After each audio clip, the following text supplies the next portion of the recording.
कोपरगाव तालुक्यातील चाचनळी गावाच्या शिवारात दिनांक 20 डिसेंबर 2024 रोजी एक लहान मुलाचे प्रेत आपल्याला गोदावरी नदीच्या पात्रात तरंगताना दिसून आलेले होते. ते एका गाठोड्यात बांधलेले होते. जेव्हा आम्ही घटनास्थळी भेट दिली होती त्यावेळेस सदर मुलाच्या प्रेताची पाहणी केली असता त्याच्या शरीरावर कोणत्याही प्रकारच्या जखमा नव्हत्या. परंतु ज्यावेळेस ह्या मुलाचा मृतदेह आपण पोस्टमॉर्टमसाठी पाठवलेला होता त्याच्या अगोदर आपण अकस्मात मृत्यू 70/2024 नुसार दाखल केलेला होता. या पोस्टमॉर्टम रिपोर्टमध्ये डॉक्टरांच्या अहवालानुसार मुलाचा मृत्यू हा डोक्याला जखम झाल्यामुळे झालेला असल्याचे निष्पन्न झाले होते. यावरून आमचा असा निष्कर्ष निघाला की या मुलाच्या संदर्भात काहीतरी घातपात झालेला आहे.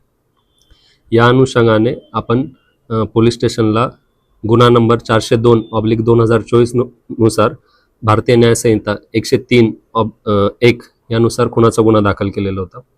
या गुन्ह्याच्या तपासादरम्यान नंतर आपण सदरचे जे आरोपी होते या आरोपींचा शोध घेण्यास सुरुवात केली. त्यावेळेस तपासादरम्यान आपल्याला एक अनोळखी पुरुष आणि महिला या सदर ठिकाणावरून बाहेर पडताना आपल्याला CCTV फुटेजमध्ये आढळून आलेलं होतं. पण आपल्याला त्यांचे नाव निष्पन्न नव्हते. तसेच त्यांनी ज्या एका दुकानातून त्या मुलाला गुंडाळण्यासाठी जे कापड होते ते देखील घेतलेले होते त्या दुकानाची देखील आपल्याला तपासादरम्यान माहिती मिळाली. यानंतर आपण पुढे तपास घेत गेलो असता डोराळे गावातील एका शेतकऱ्याकडे हे पुरुष आणि महिला राहत असल्याचे आपल्याला दिसून आले. ते त्यांच्या इथे कामाला होते आणि त्यांच्यासोबत एक लहान मुलगा असल्याची देखील त्या आपल्याला शेतकऱ्यांनी माहिती दिलेली होती.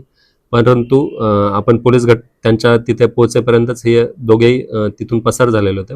या अनुषंगाने आपण वेगवेगळे तपास पथके नेमून कोपरगाव, शिर्डी तसेच वैजापूर परिसरात सदरच्या आरोपींचा शोध घेण्याचा प्रयत्न केला. परंतु ह्या व्यक्तींची आपल्याला नावे निष्पन्न झालेली होती, परंतु ते त्यांच्या राहत्या पत्त्यावर देखील आढळून येत नव्हते. त्यामुळे पोलिसांसमोर मोठे आव्हान उभे झालेले होते. या अनुषंगाने आपण विविध बातमीदार तयार केलेले होते. तसेच या आरोपींचा कसून शोध घेत होतो. या दरम्यानच आपल्याला एका गुप्त बातमीदारामार्फत माहिती मिळाली की सदरची जी महिला आहे ती दिंडोरी येथे आहे आणि ती फिरताना दिसून येत आहे. या अनुषंगाने आपल्या तात्काळ आपण पोलीस पथके रवाना केली आणि सदरच्या महिलेला आपण ताब्यात घेतले. तिला जेव्हा ताब्यात घेऊन विचारपूस केली असता तिने सदरच्या जो तिच्यासोबत पुरुष होता याच्या देखील आपल्याला ठाव ठिकाण्याबाबत माहिती दिली आणि त्यानंतर पोलीस पथकाने त्याला पोलीस त्याच्या मागे लागले हे कळण्याआधीच तात्काळ आपण त्याला ताब्यात घेतले आणि अशा प्रकारे जेव्हा आपण त्यांच्याकडे विश्वासात घेऊन चौकशी केली तेव्हा त्या दोघांनीच त्या सदरच्या लहान मुलाचा खून केल्याची कबुली पोलिसांना दिलेली आहे. हा जो मयत 4 वर्ष 3 महिन्याचा जो मुलगा होता ही आणि त्याच्यातील जे आरोपी आहेत तिचे महिलेचे नाव शीतल बदादे असून ती त्या मुलाची आई होती.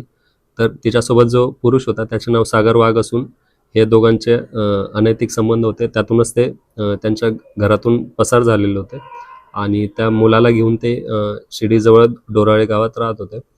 परंतु या संबंधातूनच त्या मुलाचा आडसर वाटल्याने सदरचे जे आरोपी आहेत त्यांनी त्या मुलाचा त्याच्या डोक्यावर वार करून त्याचा मृत्यू घडवून आणला. सदरच्या घटनेत जी मुलाची आई होती तिनेच तिच्या प्रियकराच्या मदतीने या मुलाचा घातपात केलेला होता असे आपल्याला तपासात आढळून आलेलं आहे. आणि या तपासादरम्यान आपल्याला प्राथमिक फक्त मुलाचा मृतदेह त्या मुलाची कोणत्याही प्रकारची ओळख नव्हती. तसेच तो गाठोड्यात बांधलेला आढळून आलेला होता. त्याच्याजवळ कोणत्याही त्याच्या ओळखीचा पुरावा नव्हता. एवढ्याच फक्त आपल्याकडे गोष्टी उपलब्ध असताना अतिशय उत्तम पद्धतीने तपास करून आपण या खुनाचा छडा लावलेला आहे.